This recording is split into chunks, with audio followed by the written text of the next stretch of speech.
Okay, so I think we'll kick things off now. So firstly, welcome everyone, and thank you for joining today's webinar. My name is Sally McDonald, and I'm one of the Client Services Directors here at Alterian. For those of you that haven't joined our webinars before, as part of the relaunch of Alterian, we are now running a monthly webinar series where we're focusing in on providing hints and tips to the day-to-day users of our Campaign Manager and Email Manager tools. So this month, we're looking at the email manager side of things. And today, I'm really pleased to be joined by Mike Jovanovic. He's our deliverability and compliance manager. Mike's worked in the email industry for over 20 years, is based out of our Chicago office, and I'm sure he's going to be sharing some really interesting insights today around best practice and performance on email. And he's going to be discussing his 10 drivers for email performance. We've also been working really hard on developing out our Alterian Academy. And at the end of the call, if we have some time, I'm going to just give you a quick rundown of the Academy, what you can find on there. It really is our one-stop resource for demand learning and information about your Alterian products. And it's going to be where in the future you'll be able to find our webinar recordings as well. So before I hand over to Mike, just a few housekeeping points. First of all, we will have some time at the end of Mike's presentation for some questions and answers, and also for myself to give you a quick tour of the Academy. But if you have any questions that you think of during the presentation, then if you're logged in via your PC, the Q&A section should be at the top left-hand side of your screen. And if you can't find that, then please do email me at customersuccess@alterian.com, as I will be monitoring this throughout the presentation. And second of all, I'll also be recording the session today for you guys to refer back to. So don't worry about making tons of notes, unless of course you'd like to. And we'll make sure the webinar recording gets shared next week on email, and also the links to the Academy and all the other resources available to you guys as well. So with all of that said, I'll now hand over to Mike. He'll be running you through his presentation today. So I'll just unmute you, Mike, and over to you. Thank you, Sally. Hello, everybody that joined. As you already know, I'm Mike Jovanovic, Deliverability and Compliance Manager for Alterian. I've been with Alterian for 5 years. I'm involved with new customer onboardings, IP warming, and any ongoing deliverability concerns our customers might have. And today we're going to talk about the importance of email best practices. I have an expanded version of this deck that will be made available to you sometime after the seminar. There will be a contact address that is provided at the end of the slide, and it'll include some extra materials, including more detail and spreadsheets that or worksheets that you can use to determine where your email marketing program is today pertaining to deliverability. So today we're going to talk about the 10 drivers for email performance. The 10 areas of focus are understanding your deliverability, actively engaging with ISPs, setting up an ISP-friendly infrastructure, IP warming, building healthy data, managing email rendering, optimizing engagement through content, testing to optimize engagement, adopting an engagement strategy, and the importance of monitoring and managing your engagement and reputation.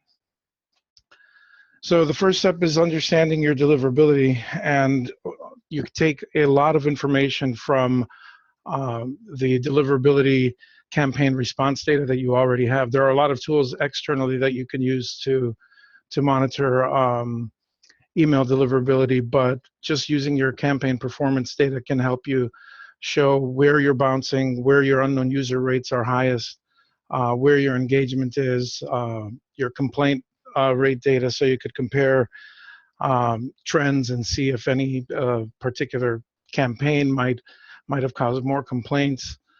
And then we're going to discuss on the next slide throttling, bulking, and blocking, and how they can be seen through combinations of response rates and numbers of spam bounces. A lot of users set up their own seed names with different ISPs, free ISPs that they can use to monitor their inbox placement, and that's a good start. But then eventually, you might want to migrate over to a third-party tool such as ReturnPath, who offers a certification program. They also offer a ReturnPath suite, which gives you a wide range of lists of seed lists for different ISPs, and we'll show you the inbox placement and spam placement, as well as any missing emails, along with other metrics that show how well your campaigns might be performing. So the 4 key ways that problems will present themselves in your data are, you might observe some throttling. Email is often held back by ISPs like AOL, or AOL, Yahoo, and Hotmail. This is observed through monitoring your sends across the day, and if you see any sends where you've submitted a specific amount and the delivered amount is lower, and you don't see that amount in your spam bounces, soft bounces, or hard bounces, that's usually due to throttling, and typically checking again later in the day, a few hours later, you'll see that those emails should go through, but it's an intentional response by ISPs based on their user behavior. You might see bulking in your data. It's not readily available, but what you can do is you can compare similar sized ISPs to one another, and if your response rate data is much lower for one ISP than the next 2 ISPs, then you might assume that there's blocking or bulking, and investigate that a little bit further. Blocking is easy to see. Emails that are blocked are returned to the sender. They'll usually fall under the spam bounce category, sometimes under the soft bounce category, and you can drill down and see exactly why you were blocked, and sometimes you can see what you can do to be removed from the block. And the fourth, it's not very likely, but some ISPs do black hole your email. Some people call it dropping them on the wire, where an email will arrive. If an ISP wants to reject it, they'll just drop it without sending any bounce back data. The good thing is that the major ISPs will all tell you how to succeed with their users. So Google provides a detailed guidance on compliance and how to manage spam emails. Hotmail, Yahoo, and AOL all provide Postmaster best practice and guideline information, and most of them provide fact pages and blog posts that are common. And also for ISPs that don't provide that kind of info, any of these ISPs, Hotmail, Yahoo, or AOL, and Gmail, their guides can be used and applied to almost any ISP to promote best sending practices. Also, we're here to help. We talk to ISPs all day long, every day. The benefit with us is that we can see all of our senders' behavior and compare them against each other, and that way we can determine if this is a widespread problem, perhaps with Yahoo or Gmail or Hotmail, or if this is specific to a sender's IP, and we can help in that way. And we know all the different nuances for each of the different ISPs, so we know how to approach them, and they all like to be approached differently. They all have different processes. We're familiar with them all, and we can help guide you through any of that when, or if it occurs. Just let us know if you see any kind of blocking, and we can help with that. Infrastructure is important for a good deliverability program. For any account on our EM platform or on our platform, authentication is provided. DKIM and SPF are there. It's already functional as part of the account. We set up all the feedback loops, which for supporting ISPs will report back to you as a complaint rate in the any complaints column. And we usually insist on domain customization using a branded domain name and your own IP, so that way the reputation of your sending is locked into yours and yours alone, rather than being on a shared pool. For new IPs and new accounts, and sometimes from new sending domains, IP warming is necessary. ISPs are wary of IPs that they haven't seen before, and if they see an IP that they haven't seen before, suddenly start sending, they're going to treat it with a little bit of skepticism. They're going to monitor it, possibly put it in and out of the spam folder intentionally to see what their users will do, and perhaps throttle that email. Some advice for warming is to always start slowly.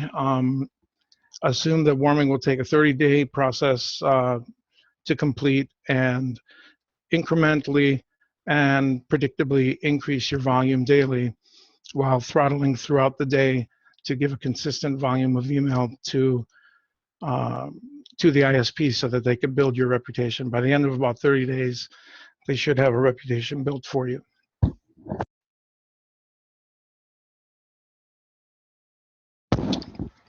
Building healthy data. Bad email addresses won't reach a recipient regardless of how engaging your creative might be.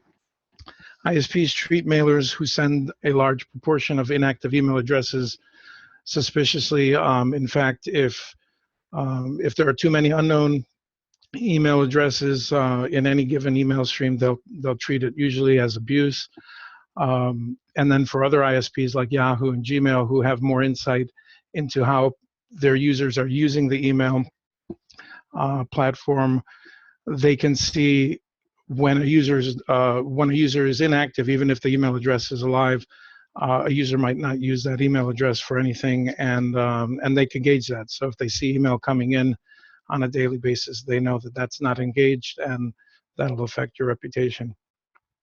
So proactive management of the health of your data will help with this. On EM, it's automatically handled through our health suppression, at least for mailings that aren't new to our system. The health suppression can't help with new lists, but once a list has been sent, health suppression at its minimum level will usually kick out any or suppress any email that is hard bounced back or otherwise undeliverable. And if you listen to the feedback that you get on each and every deployment, and feedback is usually the complaints, the any complaints column, you can gauge how your users are accepting your email. So generally, for ISPs that report complaints, 0.1% is considered the start of trouble. 0.2% is considered blocking potential, and usually by the time you get to 0.3%, you'll start to witness some blocking. So it's always important to watch your complaint rates to make sure that that they're not getting too far past the 0.1% threshold. Some areas around data, we'll discuss smart data acquisition next, actively managing bounce rates, and removing or reactivating inactive recipients. So smart data acquisition is auditing your data collection methods, is the sign-up process providing you with clean data. Usually this means that you've taken some extra care to maybe ask for a double input on an email address, or possibly a confirm email address, so that you could weed out any malformed addresses. Some senders have DBAs work out queries and scripts to clean up a list after it's been collected, to take any obvious misspellings of ISPs or any malformed addresses out before incorporating them. And then there's always list cleansing providers that can help with these efforts at the start of collecting data, and also on the back end. And then also consider if a recipient would expect to receive your communications after sign up. Oftentimes a user will sign up maybe to get a report or to get some kind of incentive, and then they'll be surprised to see emails coming in steadily after that they didn't expect to get, and that will drive up complaint rates. which drive down your reputation and increase the need for improving engagement. And also think ahead about the data that you need to collect for future communications. One thing comes to mind is the Canadian anti-spam legislation is very specific about how you can obtain an address, who you could send to, and when. And for example, you would want to collect, in that case, geographic data so that you could segment out your Canadian users, so that perhaps if the collection process was unknown for those users, you might suppress them on your sends if you're sending to Canada. And always try to confirm email addresses on registration, either, as I mentioned, through the double entry method or a welcome letter of some sort, some kind of list hygiene. Actively manage your bounce rates, remove emails that hard bounce. Like I said, our system will take care of this automatically for ongoing emails, but if you're bringing in a new list, or if you're bringing in a list from another, provider, from another ESP, then you should request a suppression list for that list, so that you know that list doesn't contain unsubscribes, doesn't contain hard bounces, unknown users, and so on. And since the deliverability is dictated by the reputation, it's better to adhere today to receive the benefits of deliverability tomorrow. It's never a good idea to send your whole database just because you have it. It's always better to segment. Mailing to bad addresses will adversely affect your ability to reach good addresses. Bad addresses can be unknown users, which are typically hard bounces. We like to think of 1% and under to be a good quality. Anything over 3% would usually cause medium to long-term issues with ISPs, since they would look at that as abusive.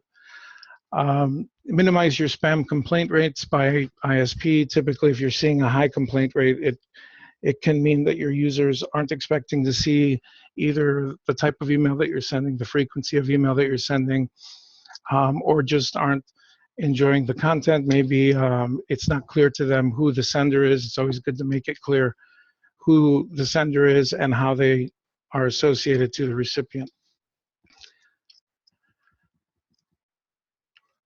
And inactive users, it's important to remove inactive users and set a process for removal. It's okay to reactivate users or to try to reactivate users, as long as you set up a process that doesn't allow for overreaching to those users. So some senders do a single email campaign to their inactive users, asking them if they want to stay on the program with a yes or a no, and they will only keep the yeses and remove anything that did not respond.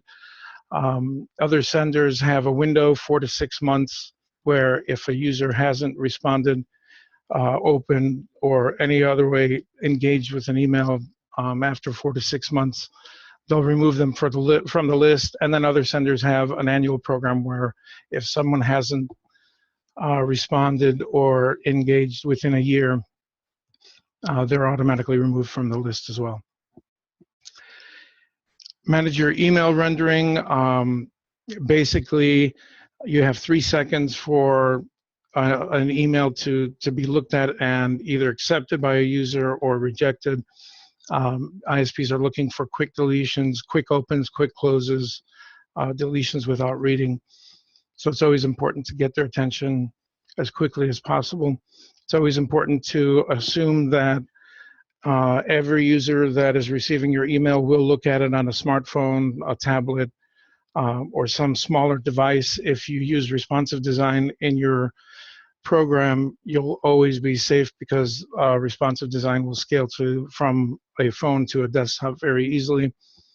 Our tool has a gallery view where you could see how your email will look in different email browsers. Optimize your engagement through content. Use the data that you have to make the message as relevant as possible for the recipient. This goes back to segmentation again. You want to also send to users who are opening your email and engaging with your email. You want to send to them more frequently, and perhaps have several buckets where the frequency of your sends is dictated by the frequency of their opens and engagement. Testing is always important. As they say in marketing, test, test, test. If you test like a direct mail matrix, A to B testing, you should do fine. Always have a control group so that you can measure your changes against your tests, and don't use too many variables when you're testing. You always want to know which element specifically is causing you issues or increasing your performance. So some things that you can look at are creative, time of day for the send, subject lines, data segments, calls to action, short or long copy, HTML or text only, and my preference would be HTML and the text version. Those should all be tested against to see which perform better for you. So now that we have all of that, we need to adopt an email engagement strategy. Basically, just understand your customers. Don't try to don't think about broadcasting as much as maintaining a conversation, maintaining a dialogue. You want people to want your email when it comes in. You want people to look forward to it. You want them definitely to read it, to engage. You don't want them to delete it without reading. Just ad hoc clicking or anything that an ISP might see as an engagement problem. And then what I think is the most important is to continually monitor engagement levels. So every day the deliverability landscape is changing, and ISPs are becoming more and more granular in their filtering. They're listening to their users more.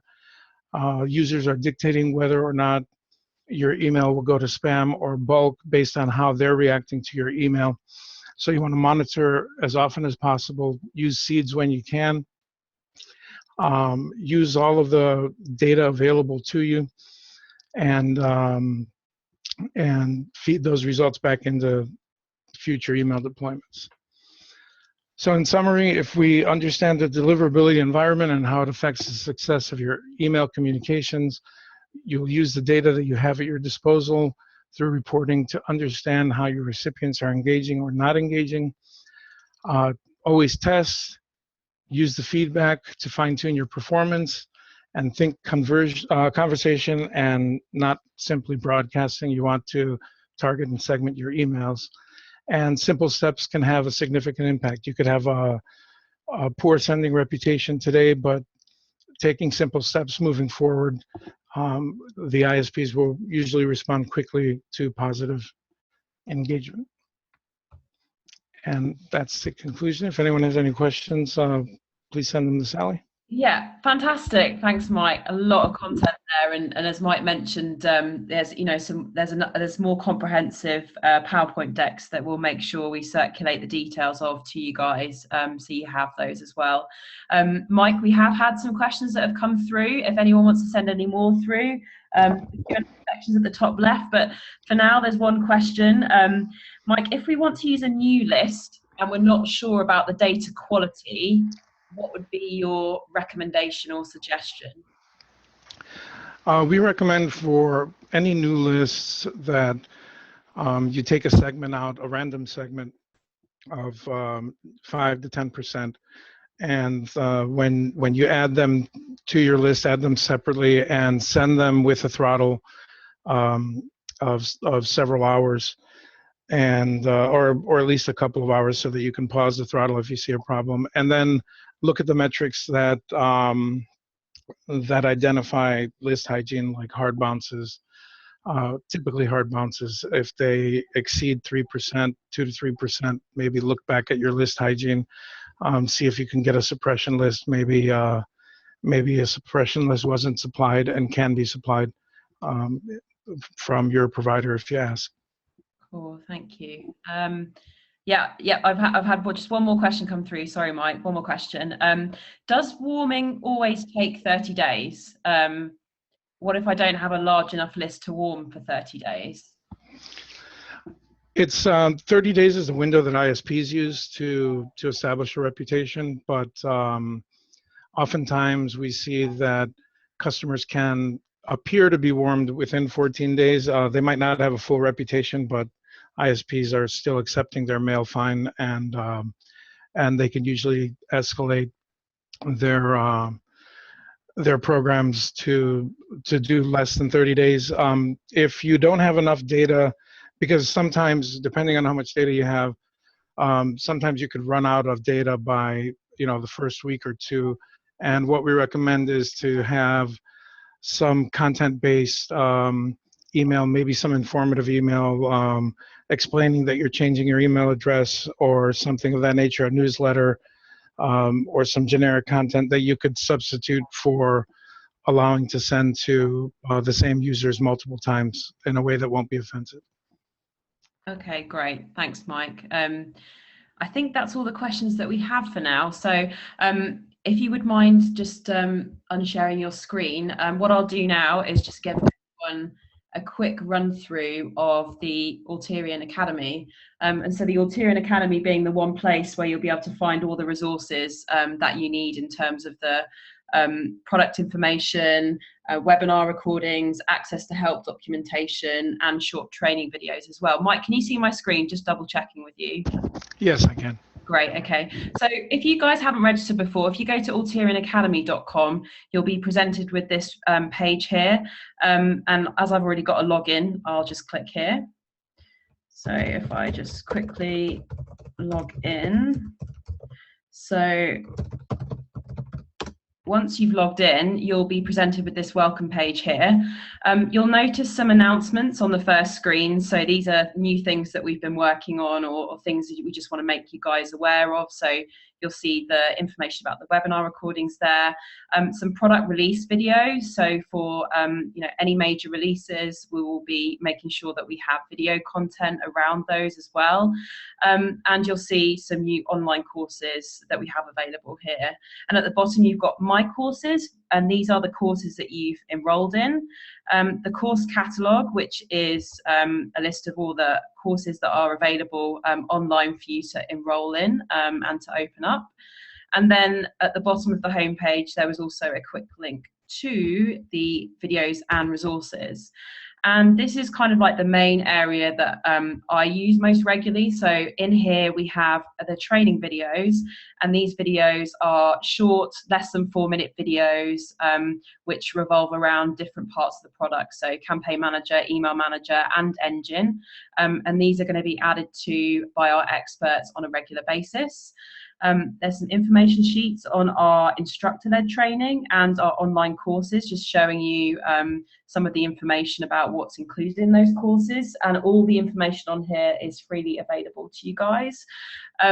You'll see the webinar recordings as well, and we've also even made links to our help documentation, so you'll be able to open the links here and get access to that as well.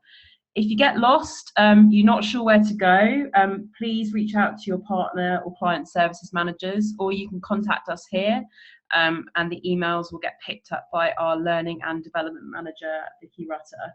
And again, as the follow-up from this webinar, if I just navigate you guys to the training video section, there's a video actually that Mike has added in here, looking specifically at IP warming again. So a very short video, just helping you guys make sure you get the best from your email manager system. So with all of that said, I'd like to thank everyone for joining us today. We really do appreciate your time, and definitely would invite your feedback. So please do feel free to email myself, customersuccess@alterian.com, reach out to your partner or client services managers. And yeah, thanks for joining us today, and we really hope to see you guys all next time, and have a great day. Thank you very much. Bye.